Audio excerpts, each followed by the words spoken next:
Hello everyone, Argsy here. Welcome to our first look at Lincoln Creek, a 4x map by MRG Mapping. Now it is a huge honour and a privilege to have been provided early access look at this, so huge thanks to MRG for trusting me to be the first person to show this off to you. Now there is a huge amount that's going on in this map. MRG has poured his heart and soul into preparing this. He's certainly learnt a lot and grown a lot as a map maker through his previous releases, and it certainly shows in what he has done here with this map. So looking forward to showing it off to you. There is plenty to see. I'm not going to show it all to you though. I'm going to leave a lot of it for to be a surprise for when you get the chance to download it yourselves and get in there and play on it. So let's get into it.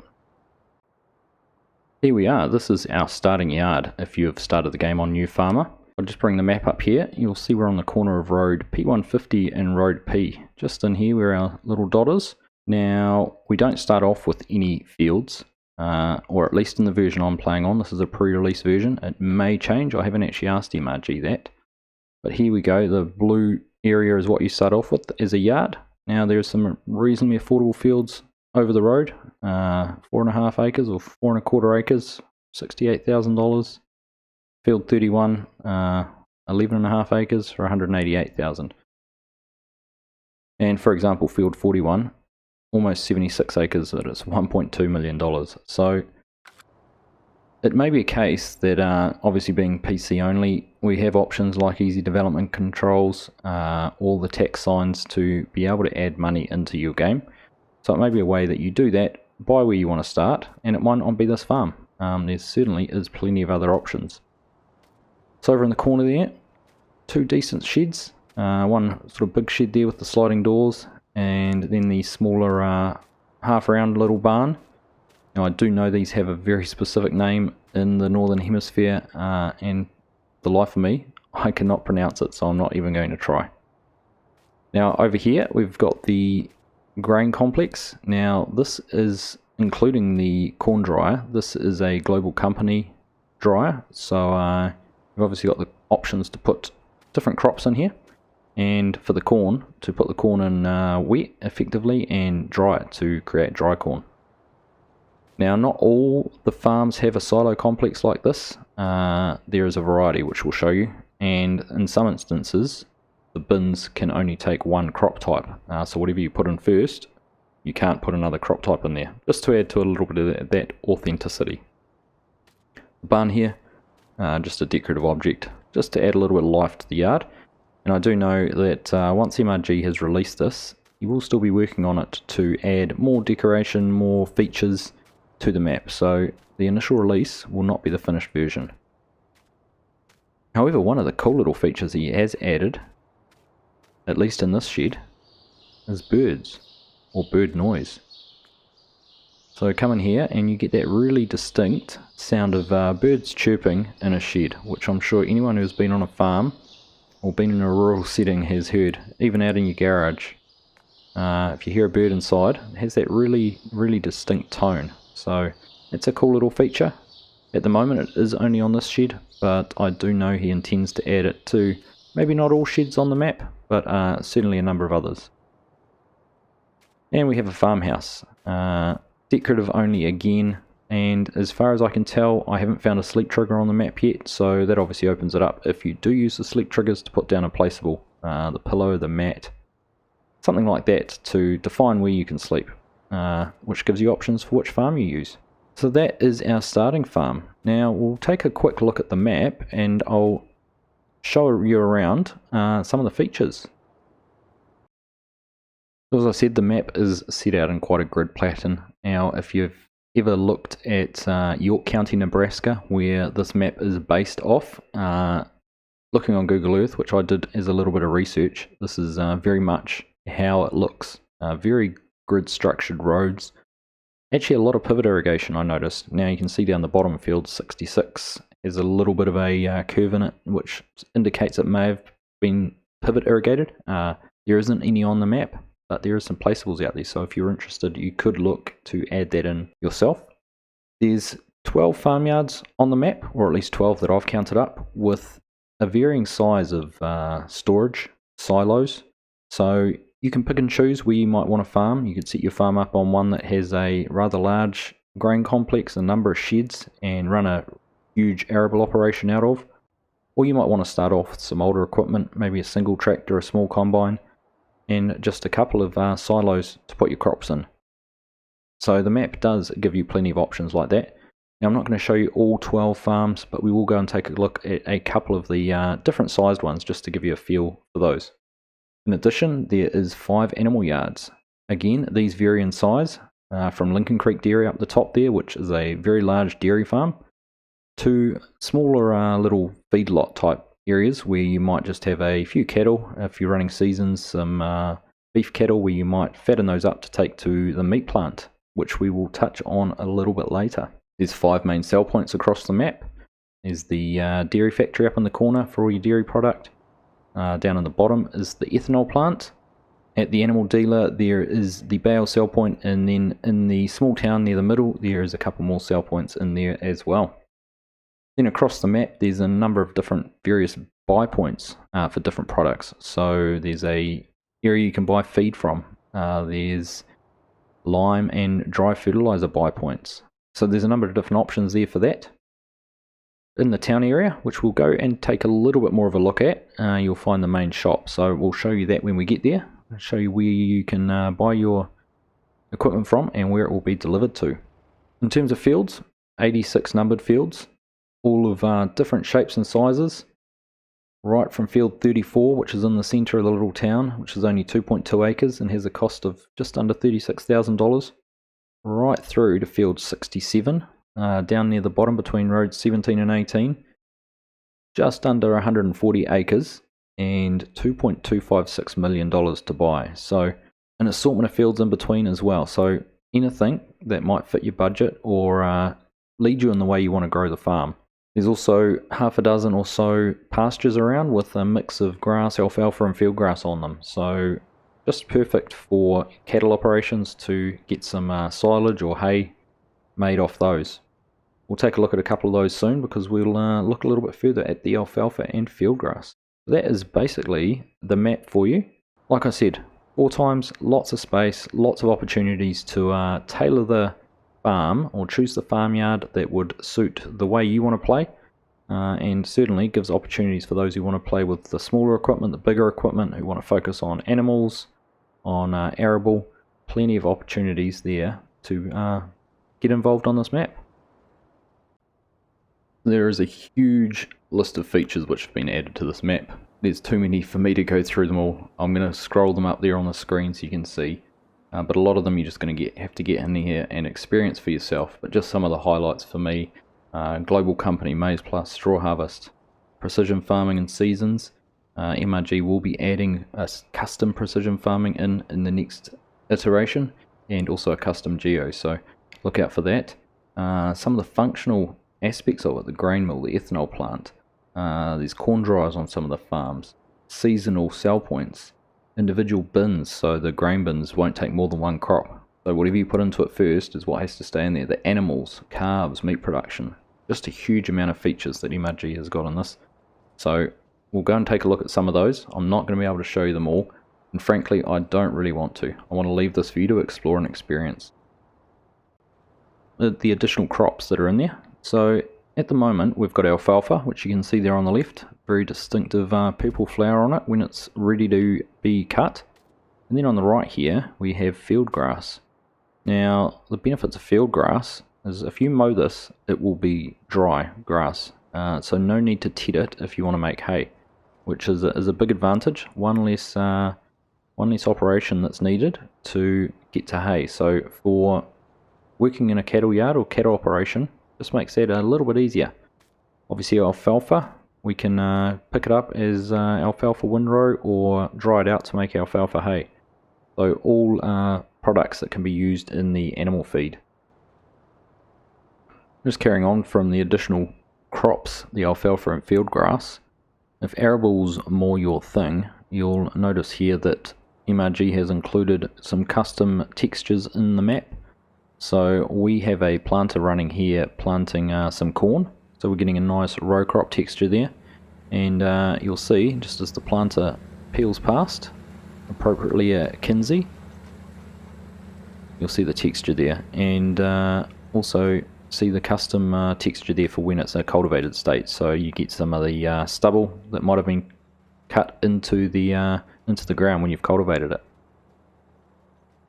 Also, talking about the arable side of things, it has a custom seed usage. So that planter has been running and has almost covered half the field, and I have not put any seed in it. So seed usage is very low. I've been told it is realistic for the region. Now I'm not sure whether you'd plant this bigger area with only using that much seed. There might need to be a few tweaks for that.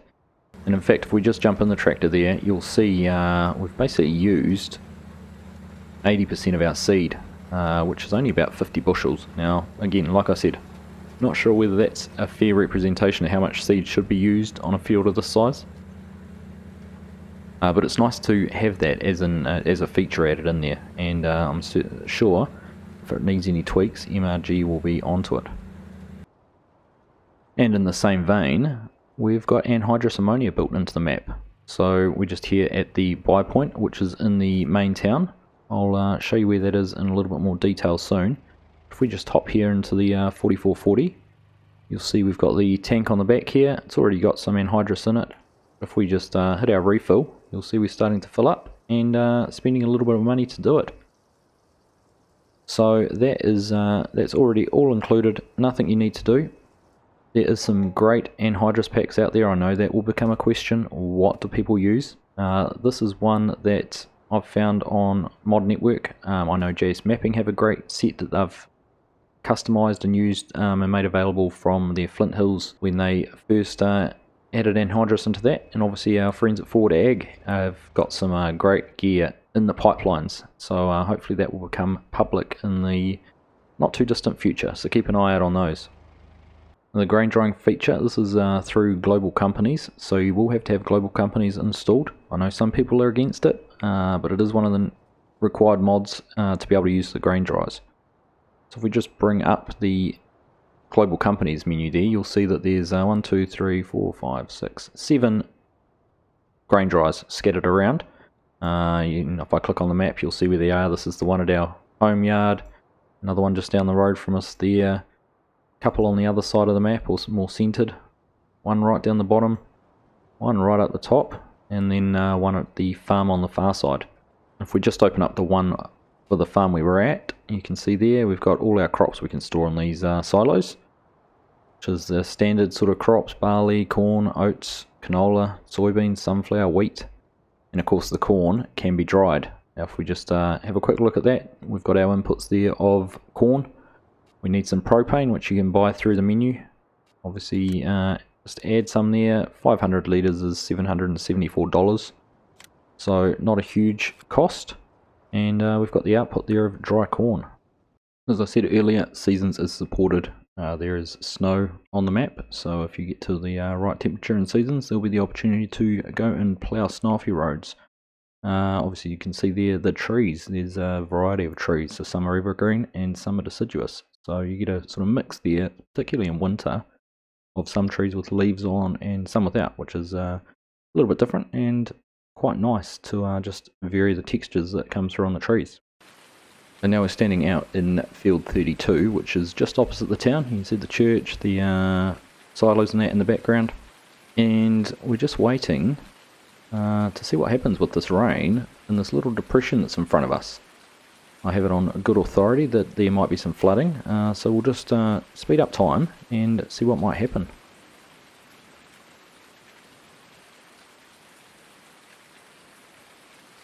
And there you see it, right before your eyes, the water fill plane was lifting, and we've had a little bit of flooding on the map.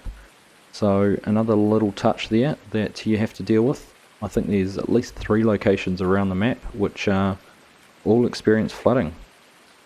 And a little bit more flooding here in between these 2 fields, in what is, I guess, a little bit of a natural drainage swale there between the 2 fields.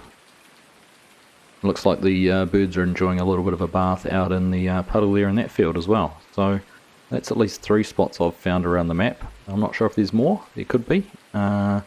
but I will leave those for you to find and experience on your own. So that's just a summary of some of the main cropping features that MRG has added. I really think a lot of these are things that people are adding in themselves anyhow, so it's just great to see MRG's gone to that extra mile and added them in so people can play them as base game from the start.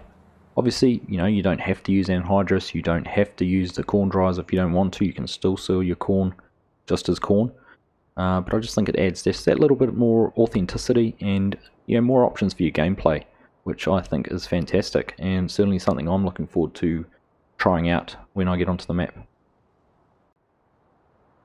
Now, moving on from the arable crops and what we've just discussed, animal focus. Wanted to talk a little bit and show off some of the features that MRG's added in here for animals. Obviously there's quite a big focus on the dairy aspect on this, two very decent sized dairy farms, both quite unique, which is quite nice, quite different from each other, along with 2 or 3 other cattle yards where you can raise some animals, fatten up some beef that you want to sell, and obviously the meat production aspect of it as well, which is included in the map.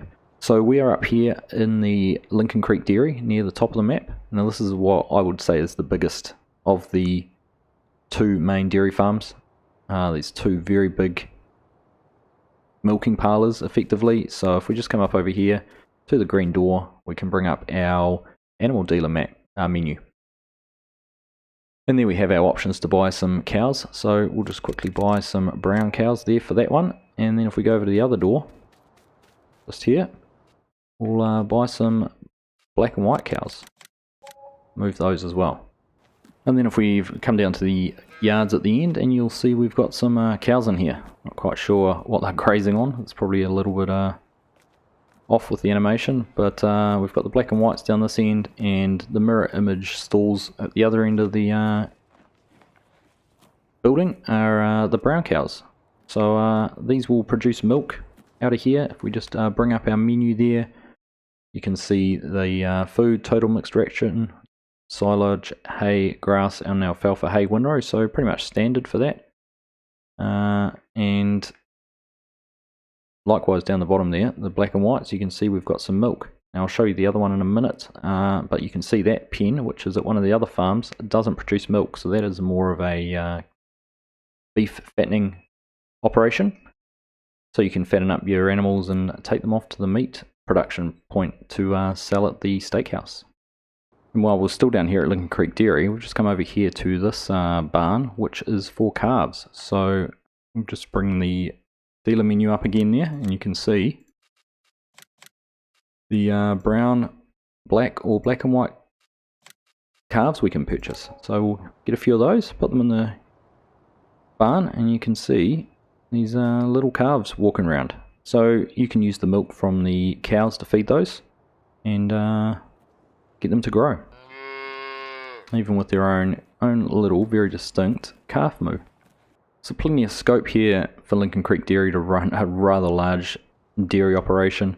You can see just on the right hand side there the 3 silage bunkers. So plenty of scope to make some silage there. The big pasture out to the right, that is actually part of the farm, so if you were to buy this, you would get that pasture as well. So plenty of grass to cut there for hay, for silage, whatever it is you might want to use for feeding your animals. And if we just go over to the other side, and I'll just show you the slurry pits, which are quite unique in themselves. 2 identical slurry pits here on the farm, and if we just come over here, there's a pump box here. Now if we press left mouse button, we'll hear the pump start up, and actually gives an animation for the slurry coming out. Now that is purely decorative. It isn't needed to be turned on to get the slurry out. You can just drive under there and press R for refill like you normally would. But just another nice little touch. I know MRG is hoping to be able to get it to work where they are functional. He also mentioned as well the need to be able to take the slurry out before you can get to the solid manure. I'm not sure if he has managed to get that to work yet. It was something he was going to try and get done, which again was just another nice little feature, I thought. So same for down here, and it's the same at some of the other yards as well. The same animated slurry pump. So nice little touch there with that. Now in comparison to what I've just shown you, this is probably the smallest of the animal yards on the map. So we've got this little yard here, got a bit of storage space here on the left, the 3 silos. Now these are the ones I was talking about earlier, where whatever crop you put in first, that's the only crop you can put in it until it's empty, which I think is just a fantastic feature. So you could have soybeans, corn, wheat or something like that, but if you had more than 3 crops, you're going to run out of storage, so you'd have to think about how you're going to use those, but I think that's quite a nice touch. Adds to the level of authenticity. But here we have really what is just a feedlot, a cattle yard. We have space in there for just the one lot of cattle, and if I just bring up the menu for this, so we're here on the cattle pen, got the brown cows in there, and as you'll see, no option for milk. So this is purely for beef animals. Obviously I'm not on seasons. If you're on seasons, you would have the options for the Brahman cattle to be able to fatten them up and take them down to the meatworks or sell them as they are. So a bit of a difference from the dairy farm that we were at before. But just around here, you'll see we've got our feed triggers, there's water, everything you'd expect. So, you know, just like everything else I've talked about, gives you some great variety or options on how you want to play the map. One thing I haven't said yet is how well suited this map is going to be for multiplayer. I just think it's going to be fantastic.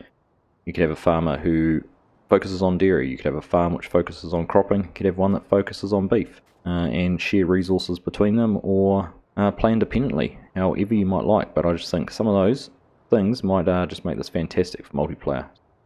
So there is still 3 other animal farms on the map. I'm not going to go show you those. I'll leave them for you to find and explore when you have the chance to download the map and have a play on it. But what I am going to show you is one of the other animal features that MRG has added, which is the meat production. So I'm going to go grab a pickup. We'll get a animal trailer. We'll come and pick up one of these animals and take them down to the meatworks. Welcome to National Beef. Now this is just on the edge of the town and behind the shop. You can see that over there in the background. And there's 2 parts to this. There's the National Beef, which is the delivery point for the animals, and then over here is the slaughterhouse where the animals are processed and turned into meat. So I'll show you how that all works, but as you can see, nothing going in here at the moment. It's all pretty quiet. If we've got a couple of our cattle in here, we'll just jump up and have a quick look. Oops. There you go. You can see there's two brown cattle in there. There you go. Now if we just get them backed in here to the drop-off point, which is in this little fenced off area. And to assist, I'm just going to bring up my HUD, and you'll see as we back in here, we've got an option there, to unload. We'll press that. Do we really want to unload? And we'll hit yes. There we go. No animals in the trailer anymore. You can see there. They're all gone. Now if we come back over here to the processing building, you'll hear that all the equipment has started up. The saw there's running, there's some steam coming over there off the whatever that might be. And if we stand right here, we can turn on a status UI, and down the bottom there, now there is one little area there with some of the coding which MRG is aware of and is working on, so that should be fixed in the final release. But the box on the left is how many animals we've delivered, and the box on the right is how much meat's been produced. We'll just get away from that saw. If I just speed up time here, here we go, and we've run through our meat. So that was those 2 animals processed, and they've produced 5 trays of, well, almost 5 full trays, 6 full trays, almost 6 trays. That one's 60 litres, 95%, but these are all full. The 6 full trays, or 6 trays of meat there, which we can then take over to the steakhouse. I'm not going to load them all up, but we will just take one over there just to show you where those get sold. This is Wilson's Steakhouse, where we can sell our meat. Just be careful on this road, the traffic's a little bit crazy. But if we just come over here, we'll just grab our meat tray out of the back. Alright, so we'll just take this over here to the side. I'm guessing this is the side entry into the steakhouse, and there we go. That is all gone, and we got $320 for that single tray. So you'll see over here, we do have $5,085 for meat. So that's obviously per 1,000 litres. We had 63 litres in there, so we got a percentage of that relative to the amount of meat we produced. So that's just a very quick look at how you can make your animals work for you in a slightly different way to what you might be used to, and just one of those other features that MRG has added into the map. Now, the last thing for the animals, I do want to show you the sell point, because there's a couple of little things down there MRG's done, which just adds to the effect of it all. And we'll go down and show you that now. So we're just arriving here at the animal dealer. I've come from the town. The reason I'm walking in and coming in from a distance, I just want you to hear this as we get a little bit closer.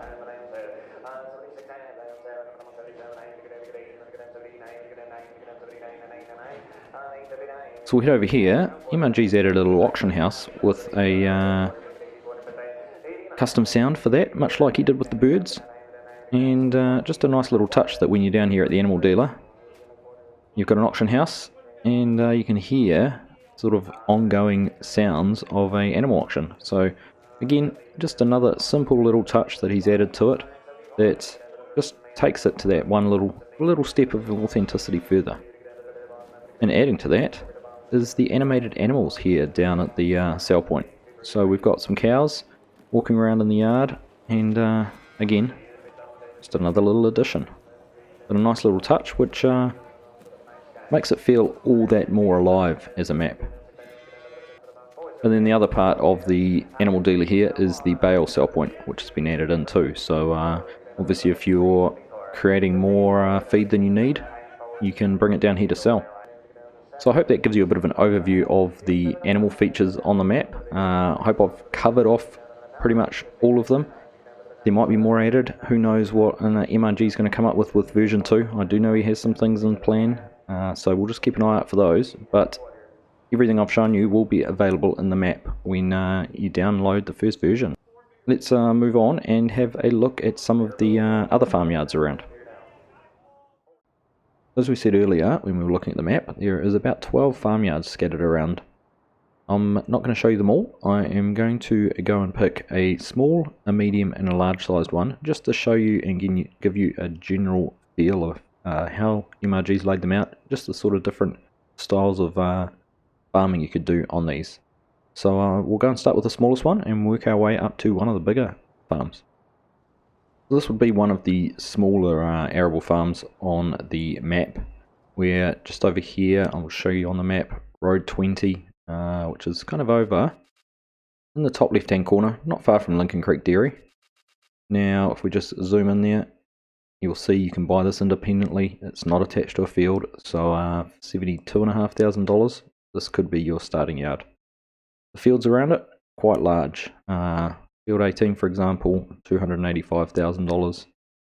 This big, which is a grass field at the moment, pasture field there, $920,000. Or the field 28 here, $600,000. So depending how you want to play, what you want to do, this could be a good farm to start off on. But not much to it. We've got a house there, again, no sleep trigger that I could find, but a placeable would solve that pretty quickly. Come over here and have a look in the shed, just the one shed, some decent storage. We'll just get there and open the door. It's a good drive-through shed, and we walk in. It's got the bird sounds in it. So it's been added to a few more of the buildings than I had thought it was going to be.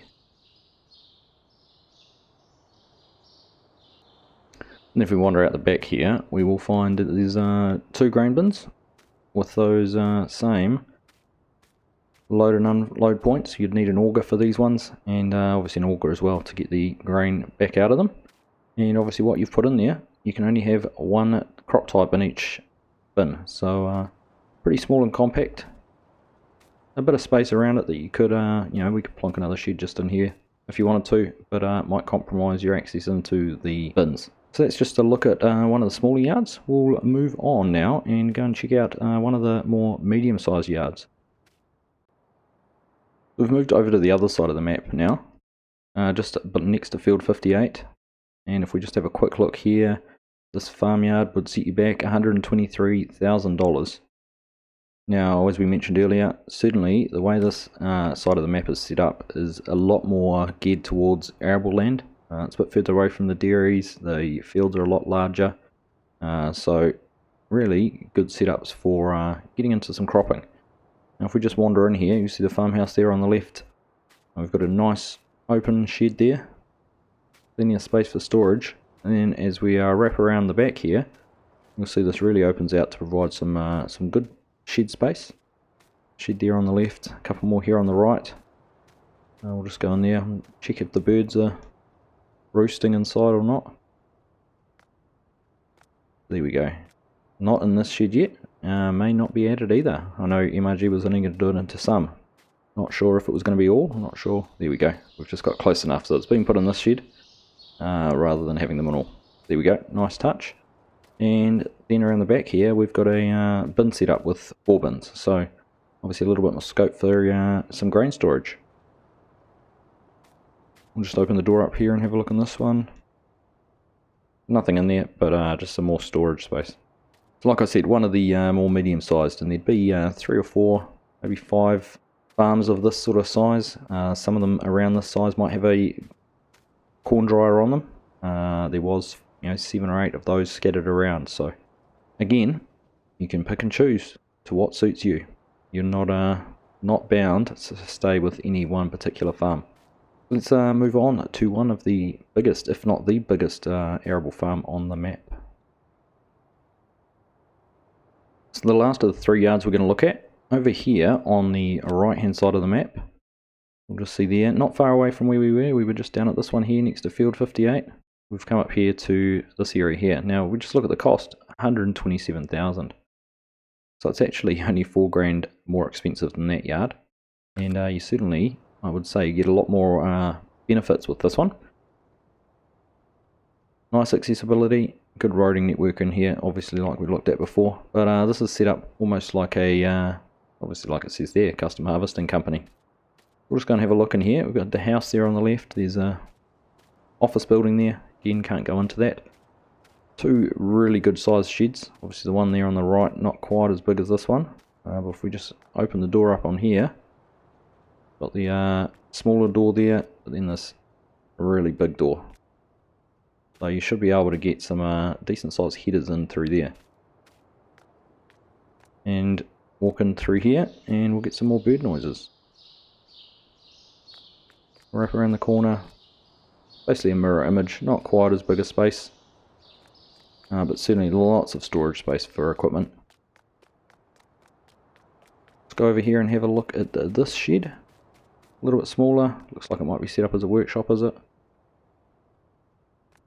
No placeable, but you could quite easily put something like the Trailer Park Farms portable workshop in there. That would be quite a nice little addition to turn that into a workshop for the farm. The space there, you could build your own shed.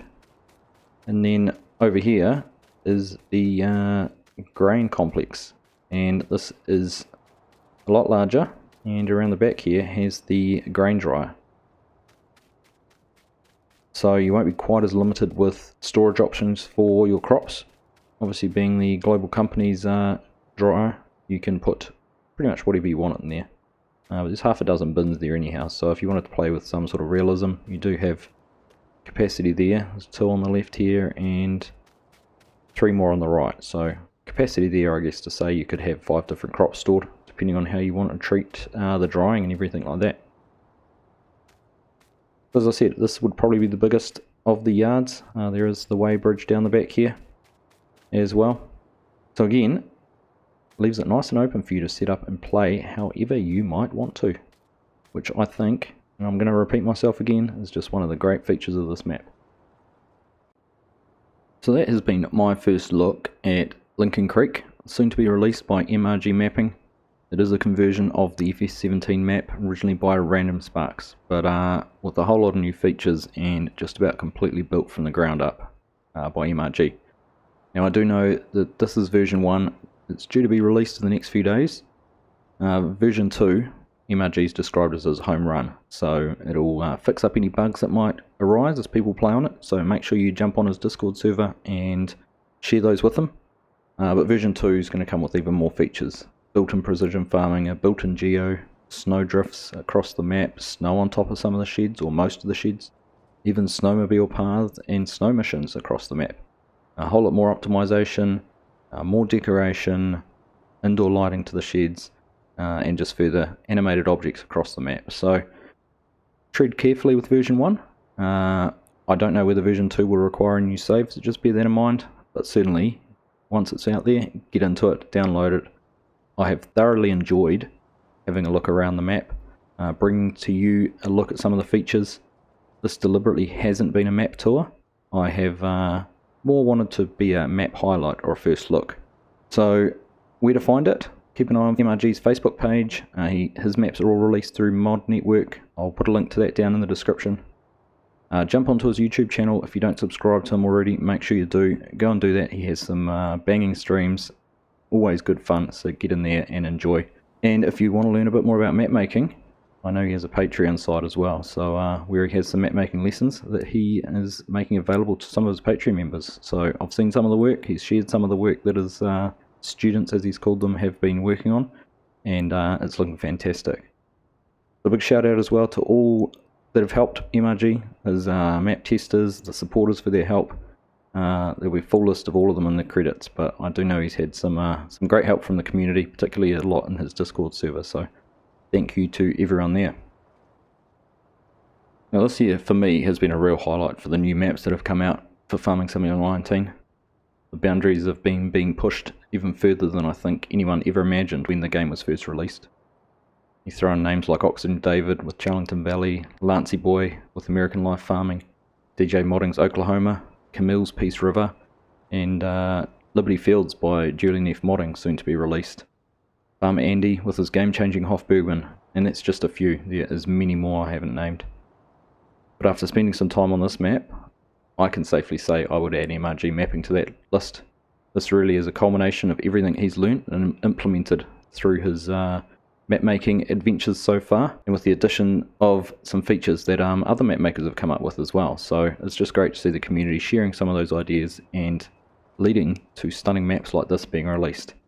So I'm going to sign off there, but the last thing I want to say is I think it's safe to say with FS22 just around the corner that the mapping future is looking pretty bright indeed.